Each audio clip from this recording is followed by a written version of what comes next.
Kalau orang tidak punya fondasi spiritual bisa gila. Dan memang banyak orang gila akhirnya. Ya makanya Zen, mindfulness, stoicism, yoga itu ramai karena kebutuhannya itu survival sekarang. Itu masuk kebutuhan pokok, bukan sandang pangan papan, tapi juga how to manage your mind, bagaimana cara menata batin kita ya. Kebutuhan spiritualitas itu menjadi kebutuhan pokok sekarang. Kalau gue lihat ya.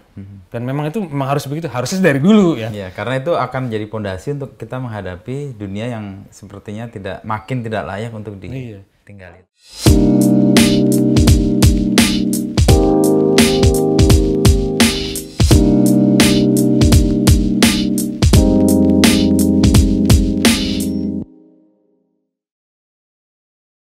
Sekarang gue datang ke lo karena ya JJ lah.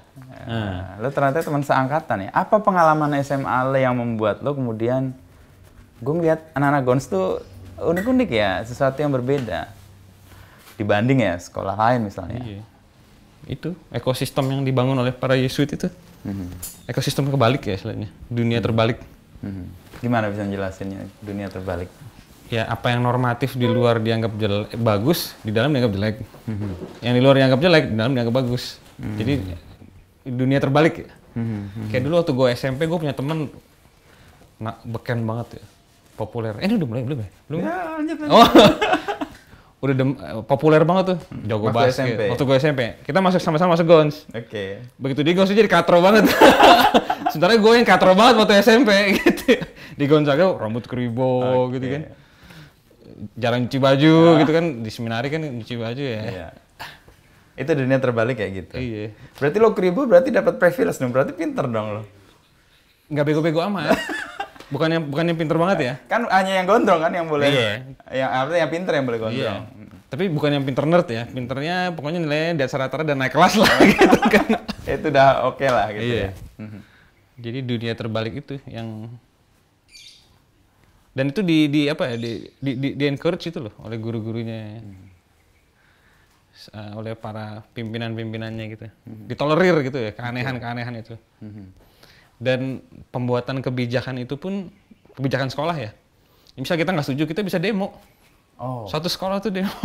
Forum, pulang sekolah jam segini kita menolak. Waktu itu ada aturan sepatu harus rapi, kan sepatu pada diinjek kan waktu itu.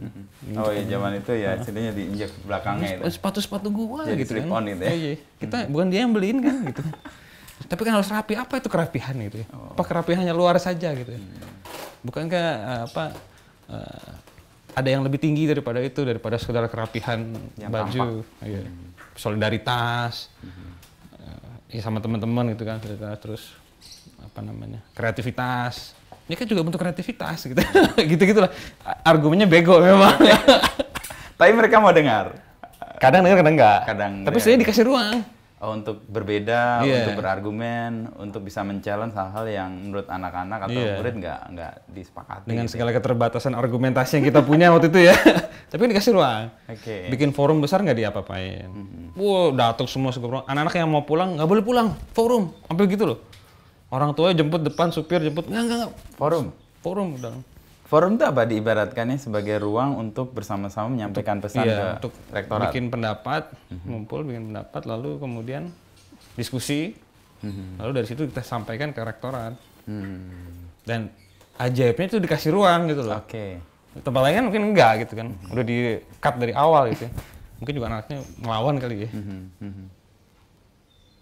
Jadi ekosistem semacam itu ya, yang membuat keunikan itu muncul ya. Yang mungkin kalau di tempat lain dianggap keanehan, subversif gitu kan. Ada hal yang khusus yang lo temukan sehingga menuntun jalan lo sampai sekarang lo kan S1 filsafat, S2 filsafat, S3 filsafat. Oh, buku ya. Buku ya. Apa buku? Nah dulu kan waktu di SMA kan di asrama ya, sama kayak lu juga di asrama gitu ya. Kan hiburan dikit ya. Oke. Buku adalah tempat paling menghibur. Ya? Nonton TV seminggu 2 kali. Yeah, Udah gitu jamnya jam yang acara nggak penting lah gitu kan, kuis gitu-gitu kan. Ya, kita butuh hiburan, apa yang hiburan yang paling tersedia pada waktu itu ya buku kan. Perpustakaannya waktu itu masih mulai dibangun tuh. Yang Gonzaga.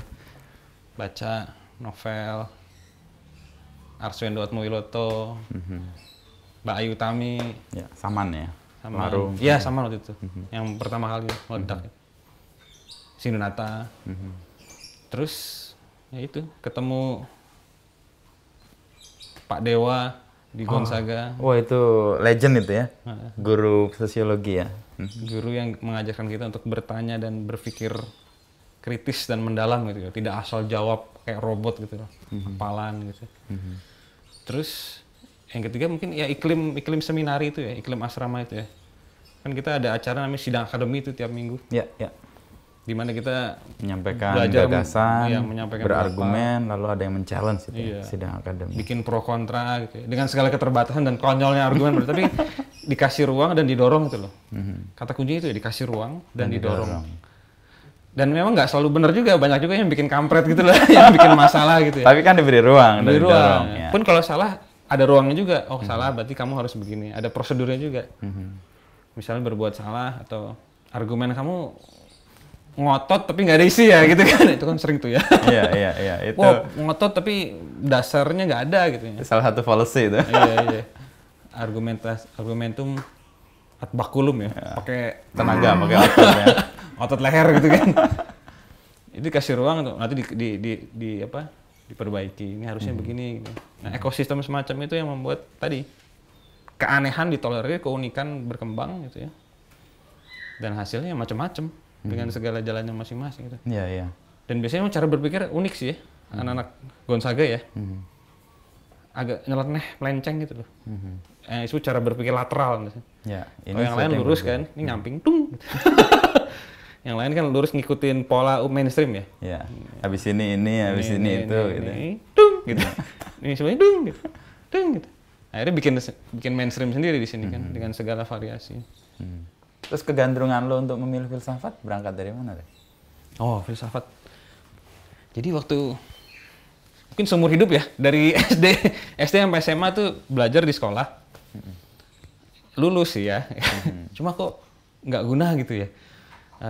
Kalau nggak kita ngitung-ngitung yang nggak penting, ya, berapa kecepatan cahaya ketika menyinari dari titik A ke titik B. Waktu itu dalam hati gue mikir kan, gue kurang kerjaan ya, gitu. Emang nggak ada yang lebih menarik di hidup ini ya, kecuali gue ngitungin itu susah banget. Dan kalau nggak bisa tuh kita merasa bodoh. Dan dianggap bodoh juga Karena oleh guru, iya. oleh sekolah, oleh orang tua gitu. Karena ukurannya itu Iya. sangat rigid ya. Sangat sempit dan tidak masuk akal dan sangat menindas sebenarnya ya. Oh, buat lo waktu itu. Buat gua. Dan nah, mungkin gua ada bakat pemberontak dari kecil kali ya. Kenapa harus ngikutin? Nah, untung bapak gua orang Kompas. Ya. Orang Kompas kan terbiasa tuh orang-orang Berpikir Kompas merdeka. tahun 80-90-an lah ya. Ya banyak penulis-penulis hebat di situ kan yang cara berpikirnya juga unik gitu. Bokap gua ngeliat nih anak gua aneh nggak apa-apa lah. Ya, teman kantor gua juga gitu kan gitu. Ada referensinya. Iya, lah teman ya. kantor gue, ya rata-rata begitulah. Tapi karena mereka aneh itu, mereka jadi bagus. Tulisannya bagus-bagus, gaya manajemennya bagus-bagus, leadershipnya bagus-bagus.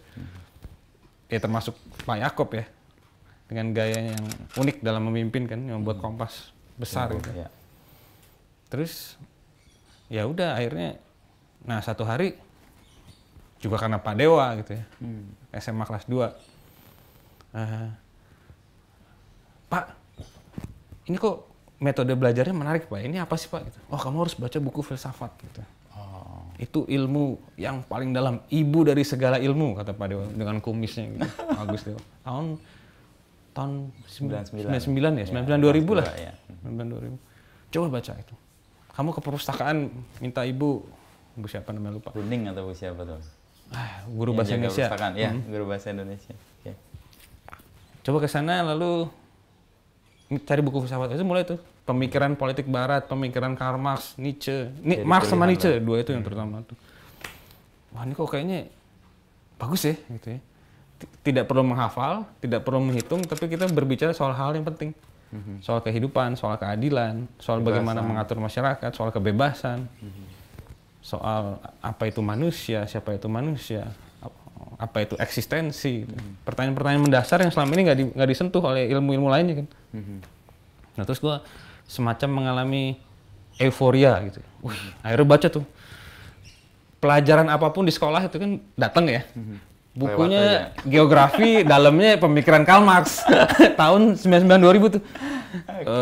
Bukunya Romanis? Magnis. Oke.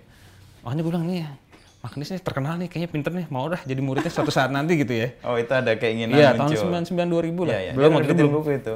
Itu kalau nggak salah itu materi kuliah yang sejarah filsafat abad 19 itu. Oh. Yang itu juga waktu zaman sebelum pada masa reformasi diedarkan dari satu kos-kosan ke kos-kosan lain untuk membawa energi gerakan. Iya. Tapi itu buku bagus emang. Gue sampai sekarang masih ada tuh bukunya. Enak dibaca, enak, teorinya jelas. Ya itu kan kekuatan Magnis ya.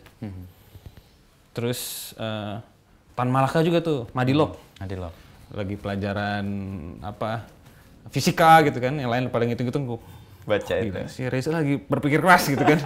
Enggak ya. Lagi asik baca Madilog, semua dialektika logika. Itu kan Tan Malaka menyarankan bahwa kita harus berpikir dialektis, logis, dan materialistik. Dan bukan dalam arti suka duit ya, tapi konkret gitu loh, terukur. Real ya? Iya. Semua ada ukurannya jelas. Gitu. Ya itu, jadi udah akhirnya buku-buku, ada meja studi kan di asrama, di seminar itu. Itu isinya buku filsafat semua tuh. Lu deretin gitu. Sampai pastor-pastor pamong-pamong tuh kalau ngeliat, ini kayaknya anak agak-agak ateis gitu ya. Nietzsche lagi di situ. Nietzsche, Ada Marx itu kan. Madilog, Tan Malaka, Soekarno, di bawah bendera revolusi, buku-buku yang belinya di Senen waktu itu. Jajar gitu. Yang lain kan bukunya, nggak ada buku yang lain, buku IPA, IPS, geografi gitu-gitu.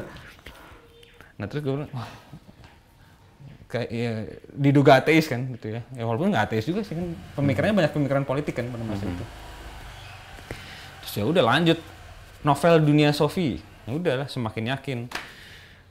Ya waktu itu kan memang arah hidupnya waktu itu mau jadi pastor ya. Ya sudah lah, yang penting gue baca terus gitu. Dimanapun baca gitu ya. Terus pas lulus SMA ke Filipina kan, mau jadi pastor gagal kan. Ada cewek waktu itu, biasalah. Mirip lah kita.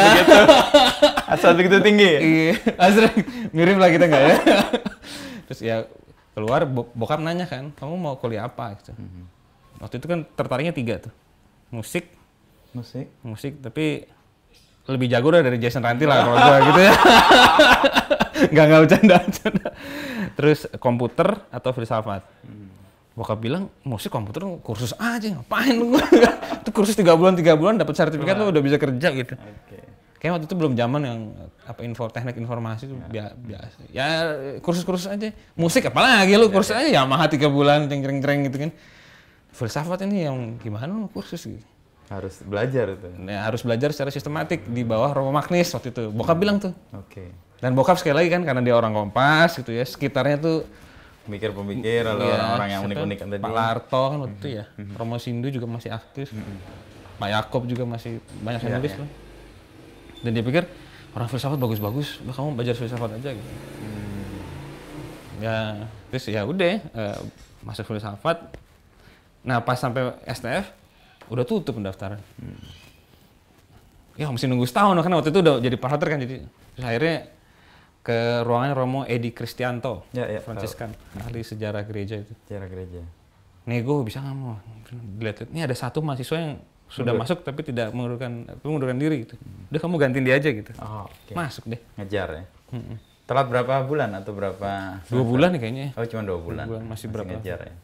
Dari situ lo memahami apa yang lo impikan dan kemudian lo tekuni di situ dan bener yang lo rindukan itu ketemu.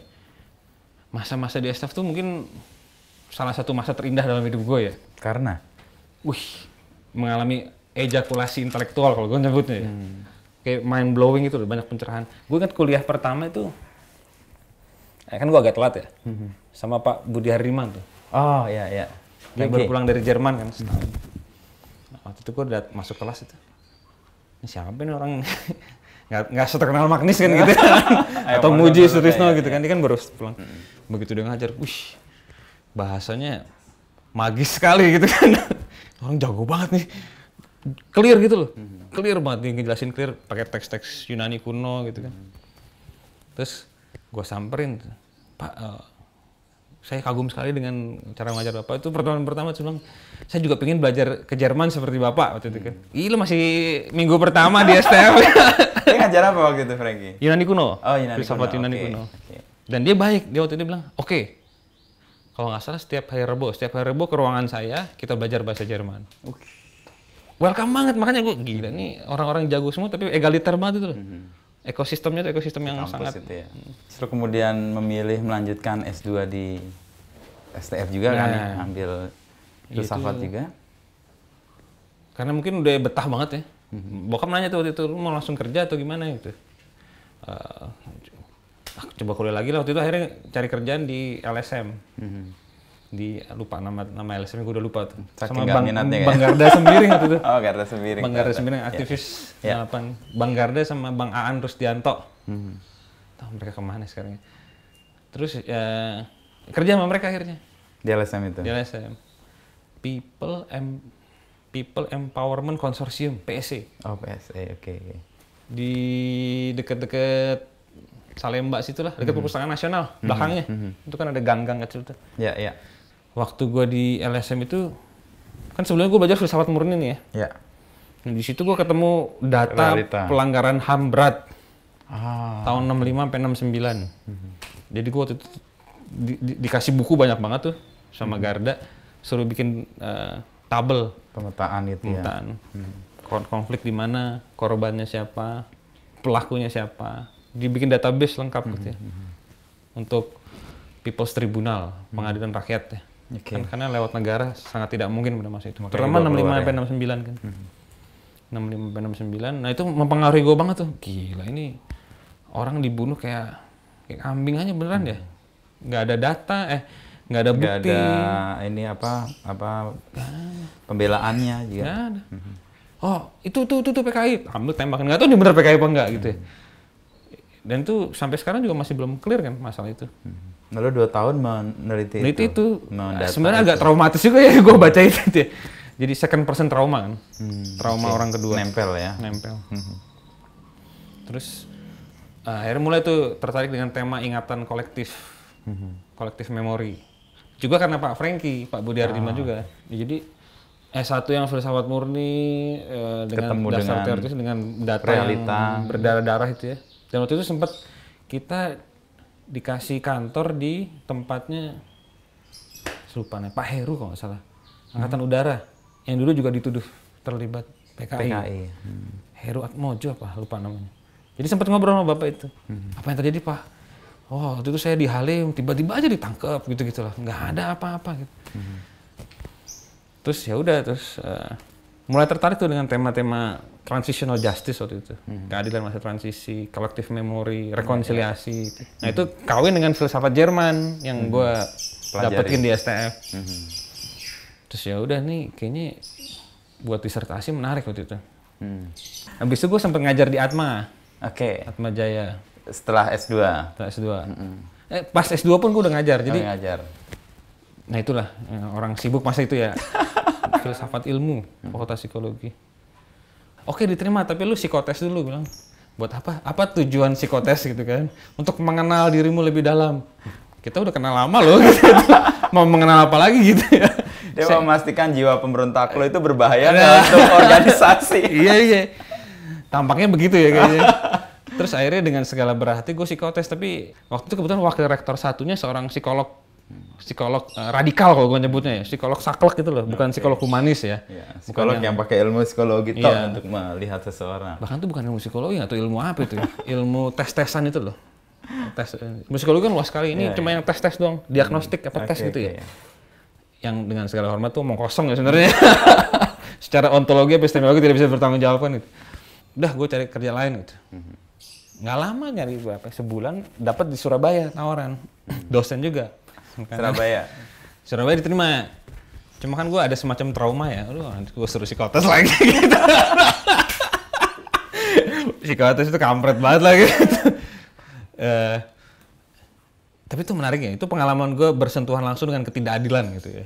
Di Surabaya? Enggak, di Atma itu. Oh, di Atma. Jadi mengalami diskriminasi gitu loh. Itu mungkin pengalaman gue pertama kali bersentuhan dengan ketidakadilan gitu ya. Keadilan yang berhadapan dengan sistem. Sistem yang sebenarnya rumah gue juga, karena Atma Jaya Katolik itu kan bagian dari ekosistem gue gitu. Sempat kecewa juga sih waktu itu. Nah terus di Surabaya gue dipanggil lagi sama Universitas Katolik.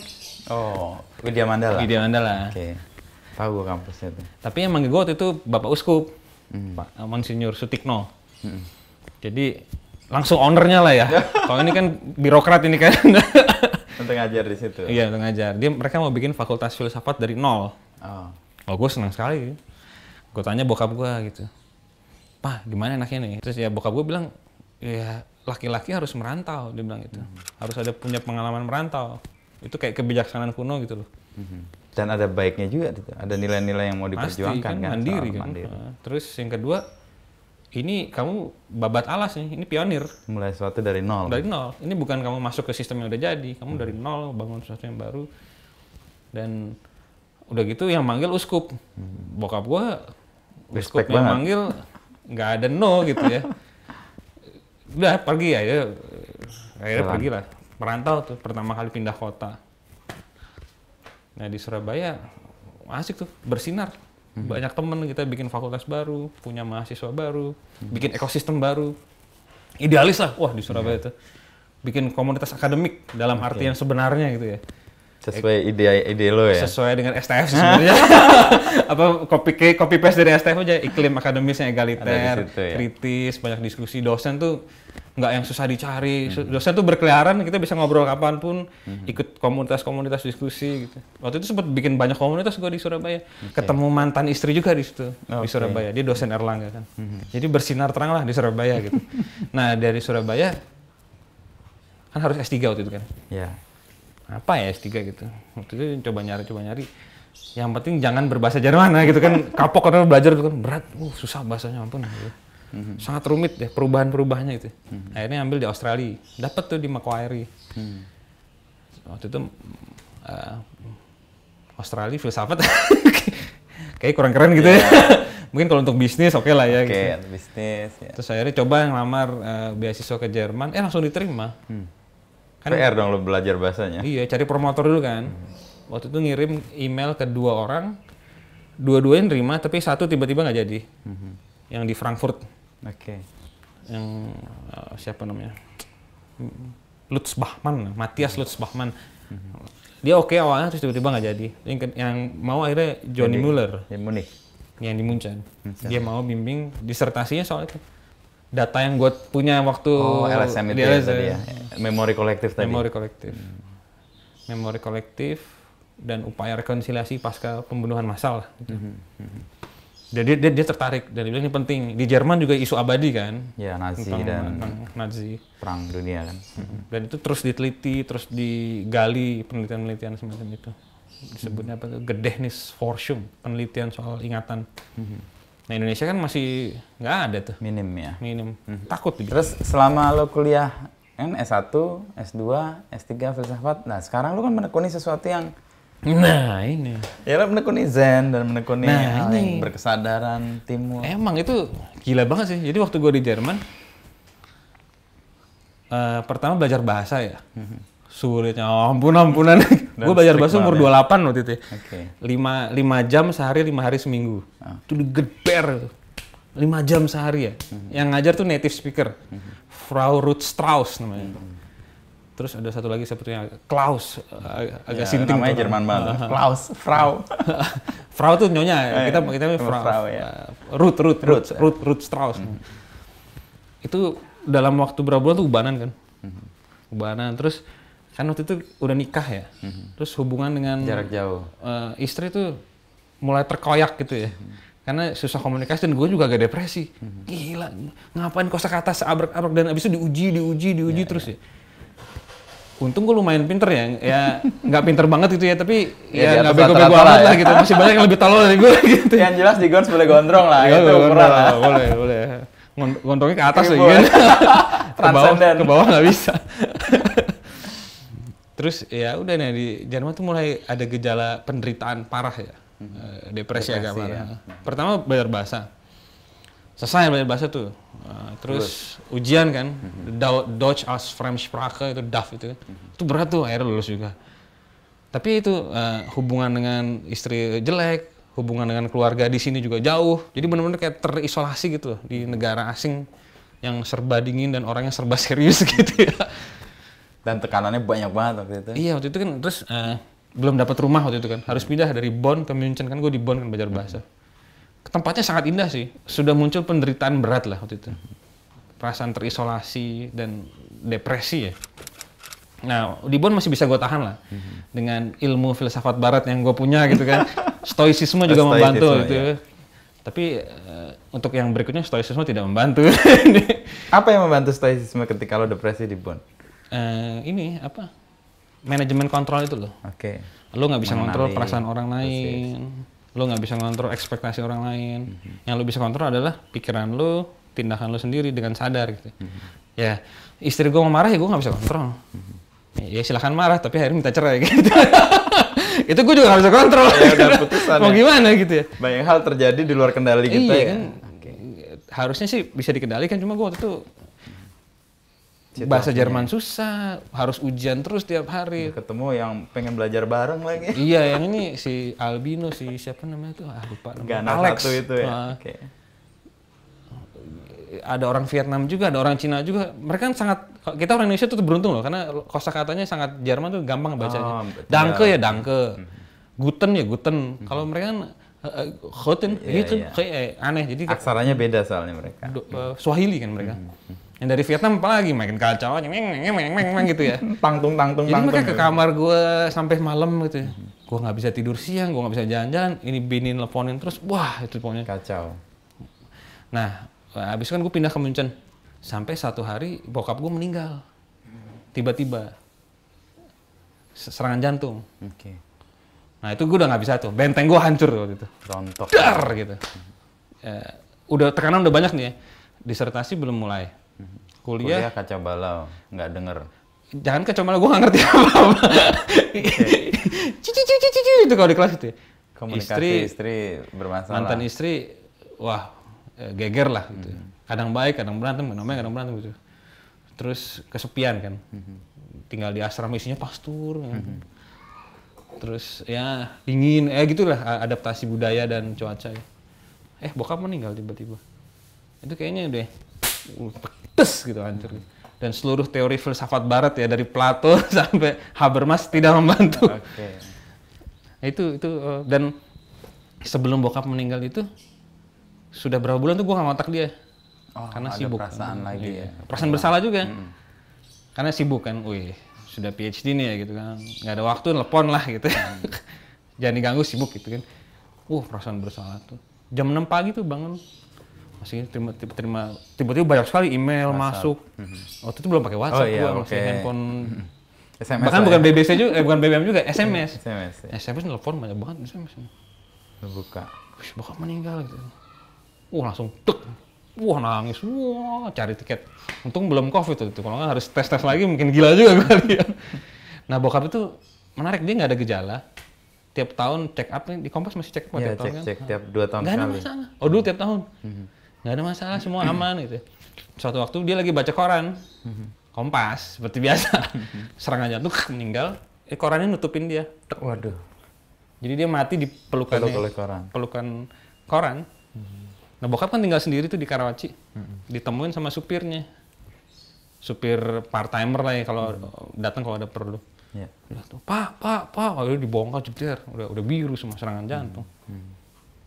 Ternyata jantung itu parah ya, di sini baru ada yang meninggal nih, masih muda kan, serangan jantung juga. Sama, bokap gue juga meninggal serangan jantung. Mendadak tiba-tiba juga. Subuh sakit, tahun 2001. Udah lama. Pas lu masih di... Pas awal-awal di Kompas. Sama, tiba-tiba sakit, terus minta ke rumah sakit. Iya. Ya itu dah. Mungkin kalau dia udah sakit kita... Ya sudahlah. Gue nggak ada sakit juga bokap. Sama. Jadi cuma ngeluh malam ini kok rasanya nyeri gitu. Terus pagi-pagi subuh-subuh. Biasanya kan kerokan gitu ya. Ngajak ke rumah sakit. Di rumah sakit masih tangannya gue pegang. Dia nyerahin dompet ke gue. Nanti telepon ibu ya. Udah hilang. Itu pengalaman gue merinding. Pengalaman memegang kehidupan lalu pergi, dan gue waktu itu nangis pun enggak. Gue bingung sendiri. Masih nggak percaya gitu kan. Merinding masih sampai sekarang ya? Lu beruntung bisa megang lah. Megang itu. Dan ada di genggaman gue bokap gue itu waktu. Iya, emang tuh. Kan pesen satu, telepon ibu, itu aja. Kembali ke lo, terus gimana tadi? Lo aja, gue interview, jadi gimana selanjutnya Mas Inu? Kenapa milih Kompas gak Tempo? Itu nanti episode gitu yang ya? lain, ini lanjut ke sini. Jadi lo di Munchen, kuliah kacau, disertasi belum kepikir, hubungan dengan mantan istri nggak jelas, lalu hidup dengan cuaca yang belum lo terima, lalu tiba-tiba bokap meninggal. Out of nowhere ya, out of nowhere. Dan sebelumnya gue nggak pernah ngontak dia gitu. Ya udah hancur lah. Plato, Aristoteles, Thomas Aquinas, Kant, Hegel, Nietzsche, Stoicisme, Epikureanisme, Sinisisme, Kant misalnya. Apa yang bisa ini aneh, mungkin absurd, tapi kami ya, tapi absurd tapi ingin bunuh diri jadinya kan. Sempat kepikiran waktu itu. Kok aneh banget ya ini. Mungkin kalau kejadiannya tidak beruntutan oke lah ya. Ini langsung dihajar gitu. Papo 2014 itu ya. 2014 itu. Udah pulang ke Indonesia. Yang ngurus bokapnya, nemenin nyokap di sini waktu itu kan. Nemenin semuanya lah, ngerjain semuanya. Sebenarnya gue gak mau balik ke Jerman waktu itu. Udahlah. Gak ada guna. Udah nggak usah kuliah lah. Gue jualan apa nanti lah gitu lah. Nggak usah tinggi-tinggi, udah email kan, si Johnny Muller, promotor. Reza, kamu harus kembali nih kuliah, sudah banyak skip. Kalau ini kamu tidak bisa lulus tepat waktu gitu. Nanti beasiswa mungkin akan ada konsekuensi. Iya, kan kalau belum lulus, beasiswa potos kan mesti bayar sendiri nanti. Oh ya udah, bilang sama nyokap balik. Nah begitu balik ke Jerman, situ penderitaan parah banget tuh. Pas di sini sih nggak kerasa karena sibuk kan ngurus macam-macam, ngurus dana pensiun Kompas bolak-balik gitu kan. Dan lo ketemu komunitas yang support lo kan? Iya, ada keluarga, kan. Om tante gue sering datang, sepupu gue datang, teman-teman dari seminar juga masih datang gitu, masih ya dalam lingkungan keluarga lah, masih bisa berduka bersama ya. Begitu di Jerman sendiri, kembali lagi kan? Masih masuk nggak? Kembali lagi di neraka ya, bukan neraka ya, Bang.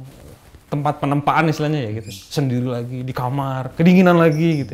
Nah waktu itu masalahnya lagi summer, musim panas, kepanasan gue. Oh malah kepanasan. Jerman tuh kalau musim panas gila-gilaan. Itu aspal tuh sampai keluar kayak fata morgana gitu loh, saking panasnya gitu. Terus orang pada telanjang di mana-mana ya. Di taman biasanya. Iya di taman. Sambil megang bir 2 krat itu. Iya.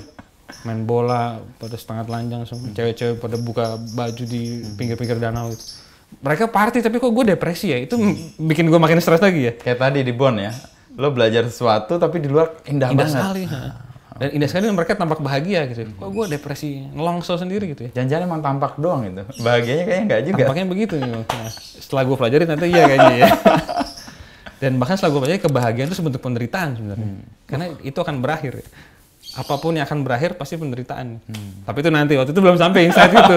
Belum itu, oke. Nah terus itu masuk siklus, itu sekitar bulan Maret 2014 tuh, siklus tuh. Gue nggak mandi berbulan-bulan. Wow, berewokan. Udah kayak obdahlos itu pengemis. Di sana, di Jerman nggak mandi orang nggak peduli ya. Nggak ada yang ngepakin kamar lo, mandi.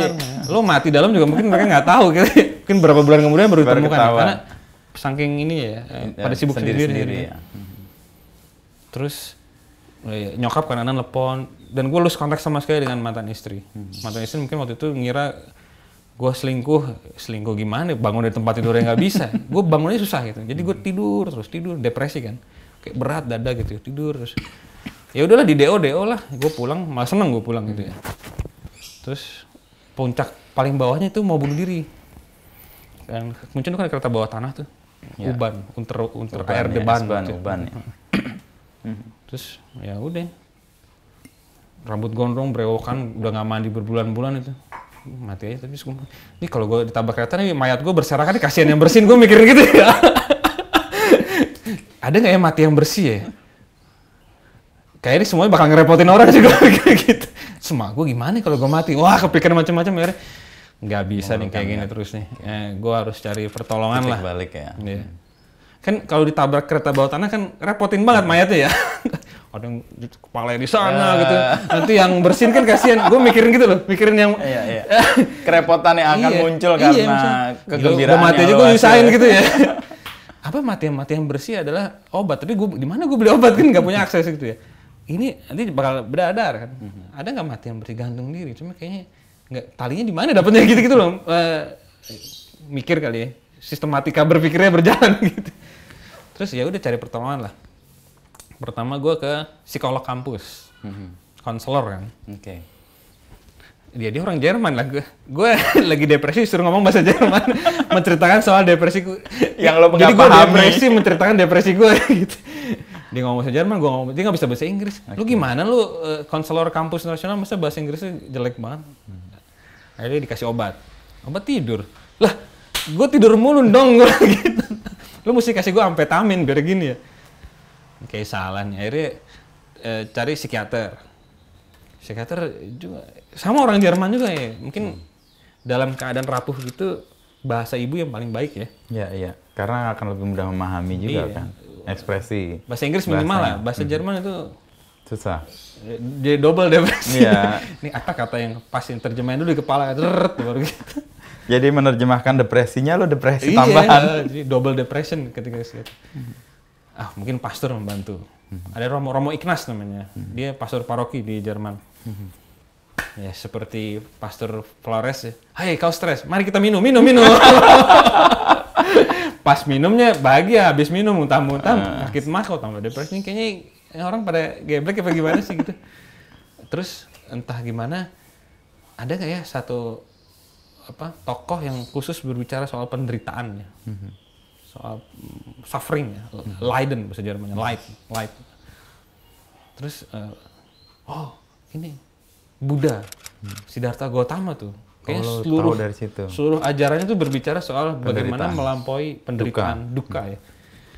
Tapi Siddhartha Gautama gue agak asing, pernah sih kuliah filsafat timur, cuma sambil lalu aja gitu. Dan pendekatan STF soal filsafat timur tuh Eropa banget.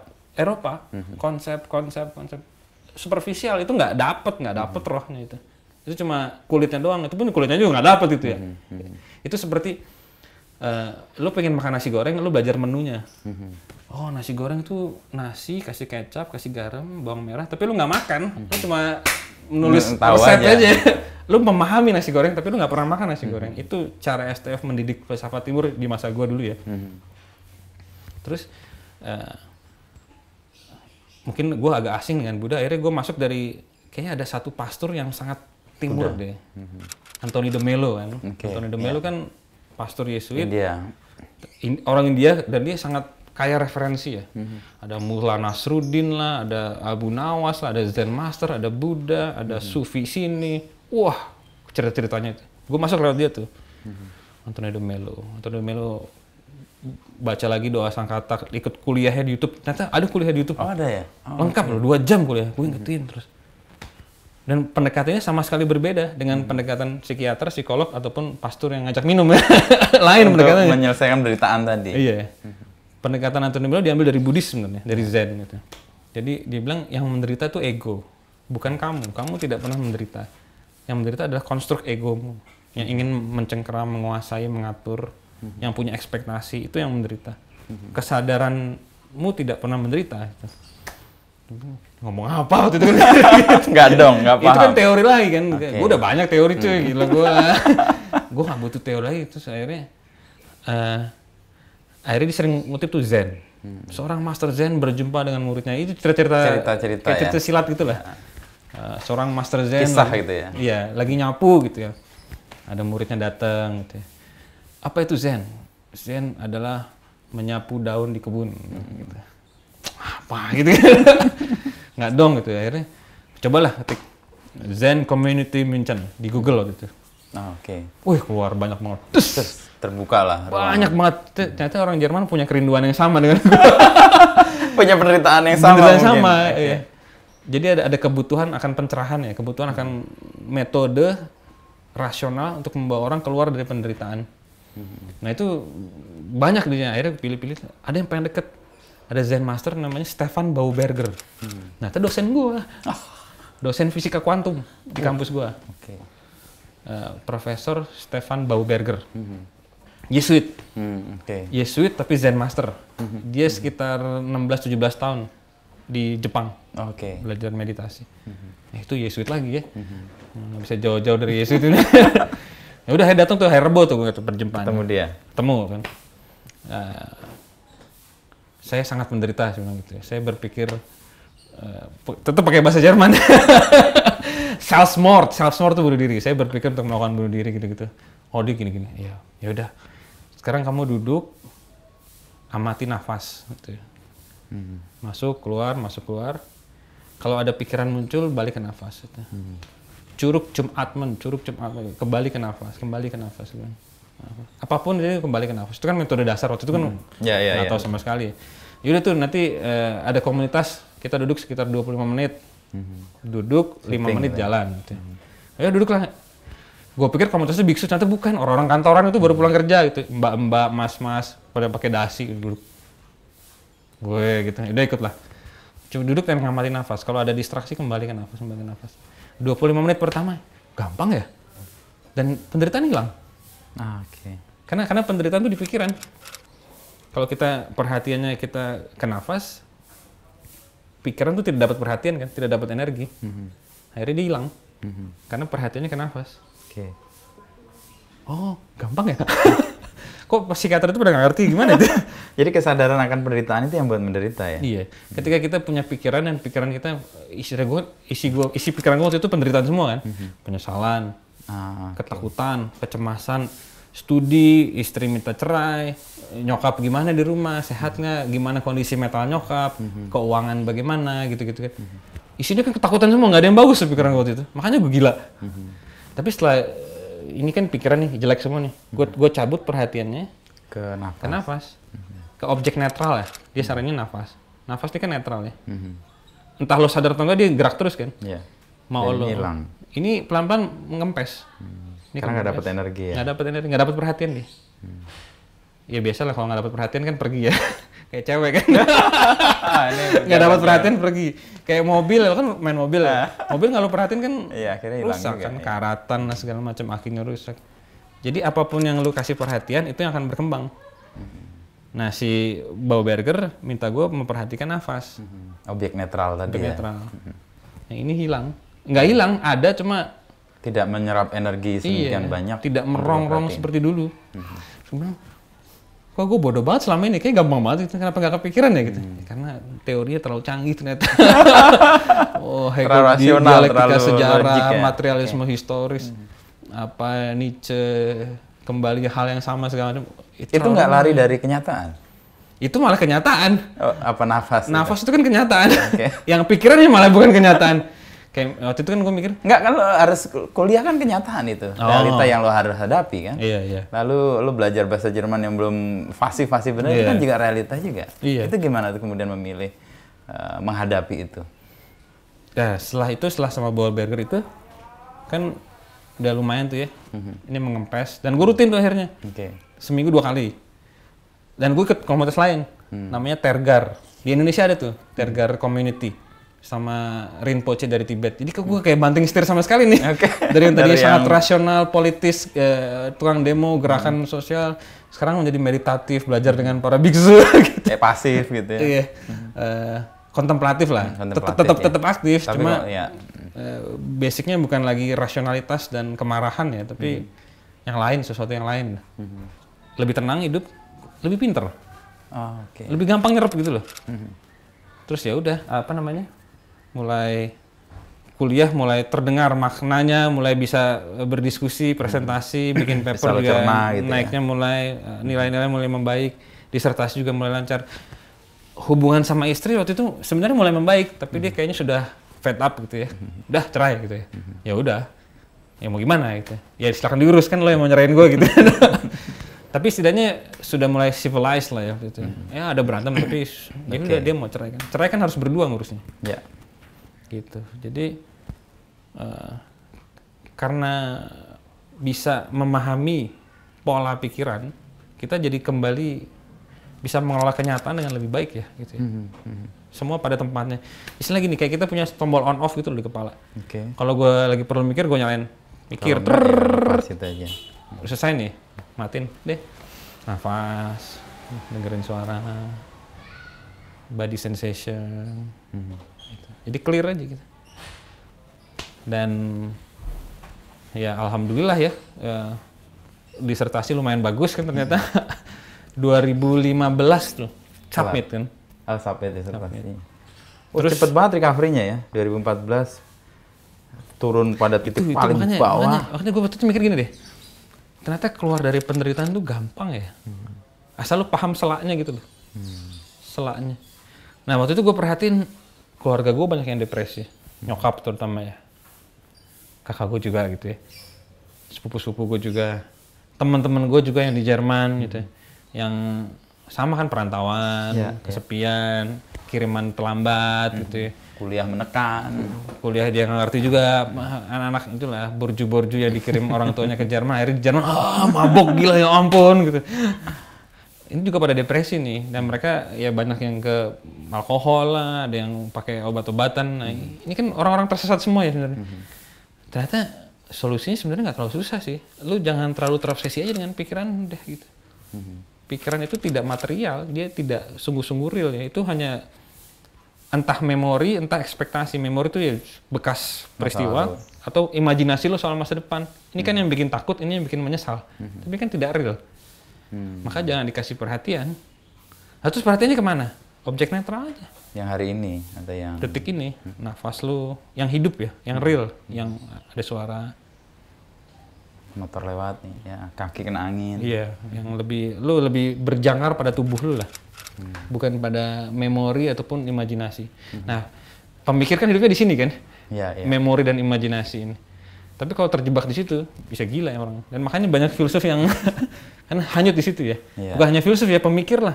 Orang-orang yang bergerak di dunia pemikiran. Dan lo hampir di situ kan?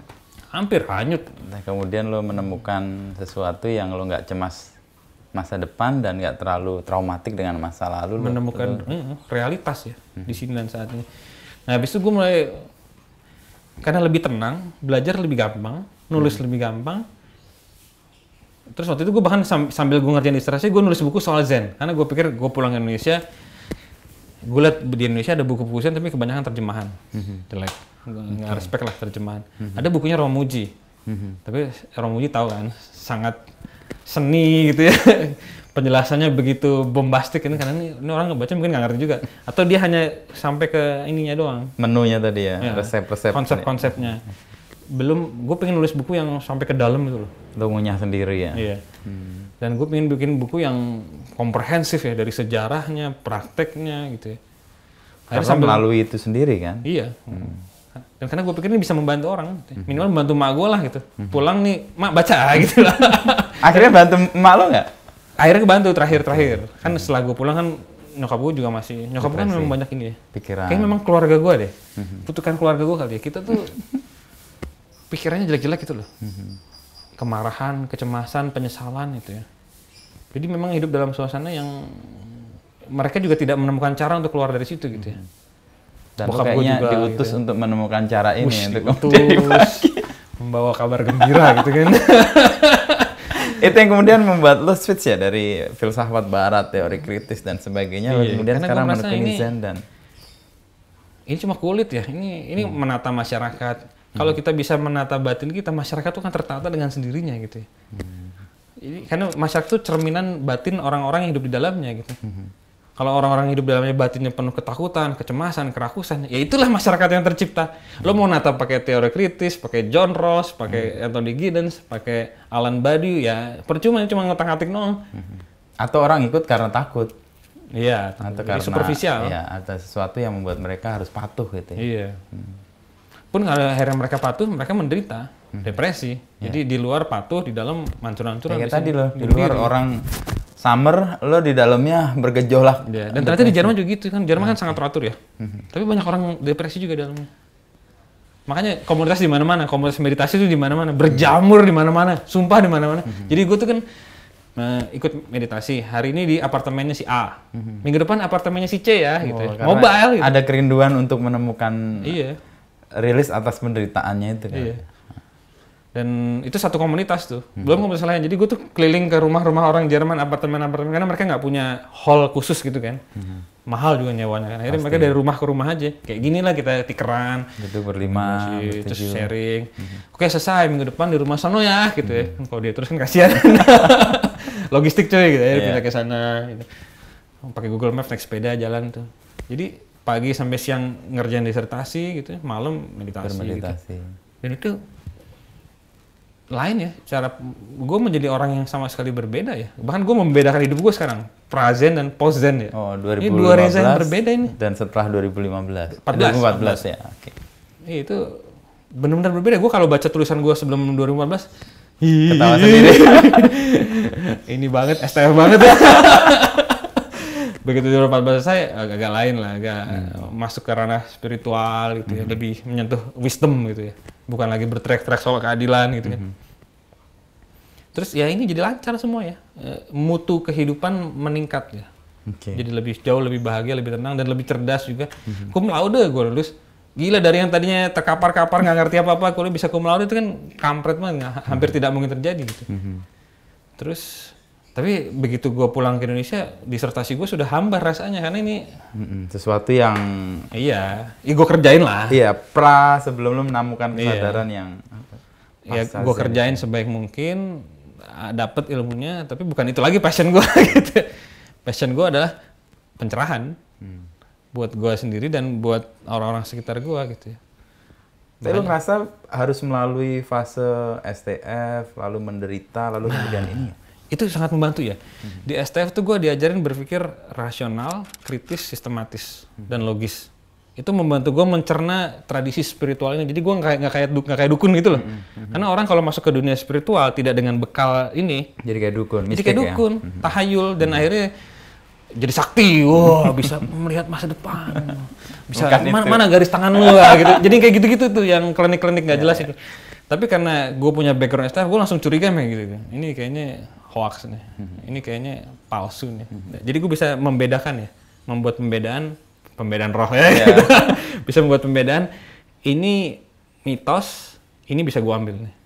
Itu sangat membantu. Jadi memang kayaknya dasar dari STF itu memilah-milah ya. Iya. Viveka kalau bahasa Sanskritnya, menimbang-nimbang. Viveka. Menimbang-nimbang. Discernment ya, discernment kalau bahasa Inggrisnya. Ini nggak bagus nih. Ini bukan buat gua. Ini bisa gua pakai nih. Yeah. Itu ketika gua belajar Zen, kan gua belajar semua tuh. Zen, belajar Tibetan, gua belajar yoga, gua sampai retret waktu 3 bulan gua retret. Jadi setelah gua submit disertasi, kan banyak waktu tuh. Ya. Giliran lo profesor-profesor yang baca tulisan gua gitu ya. Gua mau liburan gitu. Akhirnya gua keliling Eropa, gua retret 3 bulan di Zen. Dan itu sehari 10 jam meditasi. Diselingin dengan bersihin WC waktu itu gue juga heran kenapa gue dapat bersihin WC mulu ya. Mungkin tahu deh kenapa nggak nyapu atau masak gitu ya. Bersihin WC. Jadi gue jago sekarang bersihin WC. Tahu selahnya. Mindful cleaning kan. Bersihin WC dengan sadar gitu. Terus ya udah. Dan mungkin gue tetap masih menggunakan filsafat barat ya, tapi lebih luas lah sekarang. Gue berbicara dari dua peradaban yang sekarang itu. Timur dan barat jadi satu ya. Dan sekali lagi apa yang dibentuk di STF itu membantu gue terselamatkan dari klinik ya istilahnya. Kan ya itu tadi seperti gue bilang. Banyak sekali memang jebakan-jebakan ke arah klinik gitu ya. Wah, ini kalau bertapa di kuburan sini, wah, nanti bisa dapat tiba-tiba saldonya berubah gitu kan. Ya ada loh beneran itu. Saldonya berubah beneran. Jadi lo bikin transaksi sama raksasa apa gitu-gitu ya. Itu bukan buat gua gitu ya. Yang gua mau pencerahan dan bagaimana itu bisa dibagikan ke orang lain gitu aja. Dan teman-teman yang nggak punya dasar berpikir tadi rasional, kritis, sistematis mungkin akan masuk ke situ dan tersesat ya. Itu kan kayak rimba juga. Jadi kalau lihat perjalanan sebenarnya tahapan untuk lo menemukan penderitaan itu dibantu dengan proses untuk memilah-milah tadi ya. Lalu dari situ lo akan mencari sesuatu meskipun pada masa ketika lo menghadapi lo bingung juga setengah mati ya. Kalau sekarang dipikir kelihatannya begitu ya. Kalau dulu mah hancur-hancuran. Sekarang kelihatannya ada skema gitu kan. Oh gitu ya, karena kita udah lewatinnya ya. Tapi ya apa, kalau dulu mah bonek aja kan gitu. Apalah pokoknya set gitu. Nah terus udah tuh sampai Indonesia, udah tuh wah buat disertasi soal ingatan kolektif, tapi passion gue udah nggak di situ, udah hambar rasanya gitu. Makanya waktu itu disuruh nerjemahin kan, terjemahin disertasinya. Oh tebel banget nerjemahin, ya, udah satu bab dulu lah, satu subbab terjemahin, bisa udah. Ini masih banyak sebenarnya. nanti dah itu udah passionnya udah nggak di situ soalnya udah hambar ya. Walaupun itu penting ya kerjaan itu juga. Terus ya udah mulai ngajarin nyokap kan banyak stres gitu ya. Ajarin soal pikiran sebenarnya ya, bahwa pikiran itu bukan kenyataan. Apa yang lo pikirin itu bukan kenyataan gitu. Lo harus curiga sama pikiran lo sendiri gitu. Jadi kritis terhadap pikiran lo sendiri. Kalau dulu kan kritis pada pendapat orang lain, pada teori. Sekarang kritis pada asumsi dan konsep yang lo bangun gitu. Karena kemungkinan besar ini salah gitu. Dan itu yang bikin penderitaan. Itu yang bikin penderitaan. Kita mikir, kita kira bener, kita stres gitu. Sampai sekarang sih gue juga masih banyak pikiran, tapi karena gue udah belajar curiga jadi lebih santai gitu ya. Lo memilah-milah sendiri iya, sih ya, sermon tadi ya, Wika itu. Wika. Memilah-milah dengan sadar betul ya. Terus, nah kan gue bawa naskah tebel tuh, Zen kan. Selesai akhirnya tuh. Wih, siapa yang mau nerbitin? Tadi gue pikir gue print, gue kasih emak gue aja gitu. Emak gue baca tuh di Stabilo gitu. Bagus nih, Cah gitu ya. Sesuai dengan dia baca di Stabilo hijau gitu kan. Ada yang merah, ada yang hijau ya. Orang zaman dulu kan. Itu nandain yang hijau tuh terkait dengan gua nih, yang merah terkait dengan siapa? Iya. Terus kasih note pinggirnya. Sekarang kan udah nggak ada kayak gitu. Wah, nyokap gua baca ini bagus nih. Oh, coba gua akhirnya cari penerbit Buddhis lah. Dan Buddhis akhirnya ada yang mau tuh Karania. Nah, tapi nggak langsung mau juga, mereka terima 2 tahun kemudian apa baru diterbitin bukunya. Karena gue pikir sudah lupa ya, sudahlah gitu. Ternyata mereka kontak. Iya, mereka kontak. Dan ternyata bukunya itu disunting sama Bante Biksu, Bante Nyana Badra.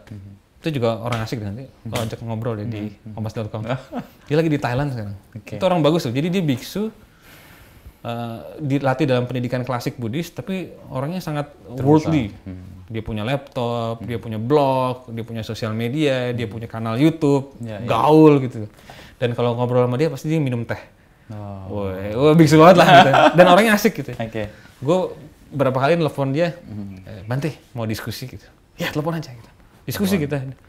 Mungkin karena gue bukan Buddhis kali ya. Kalau Buddhis kan lihat biksu kan, lo biasa aja. Sudah ada apa auranya atau kalau gue ketemu biksu gue pengen tanya, gimana nih ini kalau metode ini gimana, kalau ini gimana ini gitu. Jadi kayak rekan, dan dia juga senang kayaknya jadi belajar diskusi juga. Gitu ya. Dia nyunting buku lo itu. Akhirnya. Dia nyunting buku gue. Judulnya apa? Zen. Tadi itu buku tuh kan satu kan, tebel. Sama penganannya bilang, ini susah jualnya nih kalau tebel-tebelnya kita bagi 2 aja ya, dibikin 2 tuh. Yang pertama tuh dengarkanlah pandangan hidup, gue lupa judulnya. Jalan Pembebasan dan Pandangan Hidup Timur apa gitu lah. Warnanya biru, satu lagi Mencari ke Dalam. Zen dan Hidup yang Meditatif. Itu gue rasa buku sistematik komprehensif tentang Zen di Indonesia deh. Ada Romo Muji. Bikin ya tadi. Ada komik-komik ya, tapi ya komik dan Romo Muji kan ketipis bukunya, kecil, pecahan-pecahan pengantar gitu loh. Tapi yang mendalam ya baru 2 itu, terus terbitin akhirnya makanannya gitu. Dan lu malah banyak dikenal karena itu ya? Nah, gue juga heran gitu. Tapi walaupun gue juga senang sih, karena gue rasa itu yang lebih dibutuhkan orang di zaman ini ya. Pencerahan yang membuat mereka keluar dari penderitaan, lalu mereka bisa nolong orang lain. Karena kalau lo menderita, lo gimana bisa nolong orang lain? Lo sibuk dengan penderitaan, malah lo bagian susah malah kan. Kiri kanan. Mending bikin susah keluarga, lu bikin susah masyarakat akhirnya ya. Nah, tapi kalau lu bisa ngelola penderitaan lu sendiri, lu bisa terbebaskan lah, tercerahkan lah dari penderitaan lu sendiri, lu pelan-pelan bisa mulai nyentuh sini. Pun walaupun lu nggak nyentuh siapa-siapa, bahwa lu sudah terbebas, itu sumbangan besar. Untuk society. Sumbangan terbesar lu untuk dunia adalah pembebasan lu sendiri, pencerahan lu sendiri. Jadi itu seperti merombak ya. Tadinya kan gue pikir membantu orang tuh ya bikin organisasi gitu ya. Tapi ternyata itu nomor kedua, nomor ketiga. Pertama, lu sudah terbebas pun dari kebodohan lu sendiri ya, ignorance lu sendiri ya, kesalahan cara berpikir lu sendiri. Iya, gue jadi ingat Anthony de Mello di bukunya itu. Kalau kita sibuk mau mengubah dunia, sebenarnya harus dilakukan mengubah diri sendiri itu kan. Iya, itu langkah pertama. Iya, langkah pertama ya. Karena kalau lu ujuk-ujuk mengubah dunia, lu malah akan menghancurkan dunia. Itu kan yang terjadi dengan banyak tech giant itu kan. Oh, I want to change the world. Akhirnya bikin teknologi yang rusak alam gitu kan. Yang eksploitasi pekerja lah dan menciptakan kebiasaan baru yang merusak lah itu kan. Seperti Apple kayak misalnya Steve Jobs kan, change the world. Ya change the world, not for the better gitu ya. Macam-macam lah kan, skandal waktu itu kan. Walaupun sekarang udah jadi bagian dari ekosistem kita, ekosistem digital kan. Tapi kegantungan orang sekarang pada Zen, mindfulness, ini hal baik atau tren aja menurut lo? Kebutuhan ya. Kebutuhan ya. Berarti banyak orang menderita sebenarnya. Dari dulu banyak orang menderita sebenarnya. Banyak yang bunuh diri juga. Dan tidak tercatat di Indonesia itu kan bunuh diri itu aib ya. Jadi dianggap kecelakaan atau sakit. Padahal sebenarnya bunuh diri. Tapi karena tidak mau, makanya data bunuh diri rendah di Indonesia bukan karena rendah ya. Mungkin pencatatannya ditutup. Beda sama Jepang sama Jepang apa adanya. Singapura itu ya. Iya. Apa adanya mereka. Sini kan enggak. Soalnya ada yang bunuh diri, oh jangan bunuh diri. Soalnya ada teman gue kayak gitu, teman gue bunuh diri. Dibilangnya sakit. Kecelakaan. Sakit jantung atau kecelakaan gitu. Tapi bunuh diri. Dan itu nggak cuma 1-2 ya. Ya itulah, itu juga iklim yang harus diubah tuh. Karena kalau kita tidak mengaku itu, kita tidak akan mencoba menyelesaikan masalah ini. Akar dari kenapa orang pengen bunuh diri ya. Tekanan sosial yang terlalu kuat, iklim kapitalisme yang tidak adil kan. Ya pertama tadi kalau itu menyadari penderitaannya kita apa, baru kita bisa menyelesaikan di mana harus dihadapi itu ya. Iya. Jadi lihat tren atau sesuatu yang baik? Kebutuhan, jadi kebutuhan ya lebih. Gimana ya? Dunia makin kompleks ya. Makin kompleks, terus ini mungkin juga karena pengaruh dunia digital ya, revolusi digital. Apa yang terjadi di mana bikin kita resah, yang tadi mungkin kita nggak tahu ya. Kayak misalnya perang Rusia-Ukraina. Oh ya, sekarang begitu banyak informasi. Lu paling di berita, tapi yang nonton berita siapa sih gitu kan, paling bapak-bapak. Sekarang semua orang mengakses kan, dan ikut-ikut deg-degan gitu kan. Dan apalah belum penyebaran ajaran-ajaran sesat lah. Kelompok-kelompok radikal itu kan juga berkembang karena sosial media. Mereka yang tadinya mungkin ya di rumah jalan-jalan sama teman, sekarang wah dapat jujelin terus dan dia tidak punya fondasi tadi ya, berpikir rasional, kritis, sistematis, tidak punya, dan tidak bisa membedakan, akhirnya mentelan aja, akhirnya jadi radikal. Mulai bawa bom, mulai bikin masalah, mulai membuat konflik kiri kanan gitu ya. Jadi dunia memang semakin kompleks ya. Belum lagi ya kalau kita ngomong global ya, neoliberalisme yang semakin ekstrim, ketidakadilan global ya. Iya. Gapnya makin panjang. Iya, belum lagi krisis ekologi, belum lagi COVID kemarin gitu ya. Ekonomi yang beberapa tahun sekali resesi, Terus kayak bokap gue tuh lulus SMA kerja di Kompas 40 tahun. Mungkin orang terlama kayak di Kompas ya. Dapat berapa cincin tuh? Ya, sejak sejak 20 tahun tuh, terus 5 tahun. Iya. Terus bahkan waktu dia mau pensiun diperpanjang lagi sama Pak Yakob. 5 tahun, akhirnya dia pensiun baru 60 dia pensiun. Dan pas di pensiun tuh dikasih uang lagi sama Pak Yakob. Makanya dia dapat pesangon gede banget.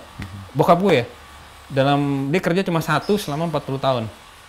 Lah gue baru berapa tahun udah pindah-pindah mulu gitu ya. Itu aja masih kena kasus psikotes ya. Yang awal dari ketidakadilan yang lo rasakan. Terus itu bukan gue masih selamat karena mungkin ada pendidikan, ada channel. Nah, buat orang yang pendidikannya pas-pas, akhirnya pegawai kontrak dilepas, kontrak. Jadi semakin kompleks, tidak pasti ya. Tahu nih teman-teman sini gimana? Lo kontrak dilepas gitu kan? Sudah pegawai tetap belum ya? Isu sensitif nih kayaknya. Anak baru. Anak baru kan. Ya, jadi ekonomi semakin tidak pasti. Itu berpengaruh ke kesehatan mental. Apalagi nggak punya fondasi spiritual ya. Akhirnya ketika dunia luar bergerak, sini juga bergerak juga. Sini krisis, dalam krisis juga. Apalagi udah berkeluarga, nanti kena ke istri, ya gitu kan apa? Anak. Dimarahin bos, bawa ke rumah, kena istri anak, anaknya anjing gigit bapaknya. Gitu. Lingkaran kekerasan dari dunia yang semakin tidak pasti ini ya. Terus itu dari ekonomi, dari politik juga. Politik Indonesia kan panas terus ya. Tegangan dengan kelompok radikal, dengan korupsi yang nggak habis-habis gitu ya. Kepala daerah ketangkap terus. Kalau zaman Pak Harto, yang korupsi lingkaran sekitar Pak Harto ya. Nggak berani korupsi, Pak Lurah disikat semua. Sekarang sampai RT juga. Dulu kan yang korupsi paling keluarga. Ya, lingkaran cendana. Iya. Yang lainnya nggak berani. Lu ini berani korupsi, lu disikat sama ini gitu. Sekarang semuanya bupati, wali kota, lurah. Gue beberapa kali studi kasus kan, dana pendidikan daerah. Iya. Dari pusat segini, lari ke provinsi. ke bawah cuma 5-10%. Terus kan kita harus buka ini. Mereka bilang jangan Pak, daripada kita nggak dapat sama sekali. Sebegitu loh. Udah kita diem aja. Udah untung kita dapat 5% Pak. Coba kalau kita track, kita nggak dapat sama sekali Pak. Jadi dananya besar sampai bawah tuh, makanya sekolah tuh kumuh gitu ya. Pendidikan nggak sampai sepenuhnya. Mutu-mutu pendidikan, pembangunan jalan bolong-bolong gitu. Di Jawa Barat. Kompleksitas itu yang kemudian membutuhkan. Kan membuat dunia semakin tidak layak ditempati sebenarnya ya. Terus itu politik. Belum lagi perang. Belum lagi 2019 tuh yang pilpres yang berdarah-darah. Gitu. Yang ada 2 calonnya. Iya. Yang satu menyebalkan, satu lebih menyebalkan. Yang WA grup bisa terpecah gitu kan. Keluarga bisa rusuh sendiri. Sampai satu hari tuh di blok sinyal kan, gara-gara supaya tidak menyebar hoax kan. Satu hari tuh, berapa hari apa? Pokoknya di blok sinyal tuh, karena ada demo di Bawaslu, KPU Bawaslu itu kan. Ini dunia macam apa ini ya? Dan semua informasi itu semua sampai ke kita kan, dengan sosial media. Segera, ya. Dengan kompas.com itu kan berita buruk masuk semua itu. Ya bukannya berita buruk, memang itu beritanya begitu ya. Tapi kalau dulu kan mungkin kita nggak ada ini, kita main layangan depan udah lupa masalah. Sekarang, ding, waduh.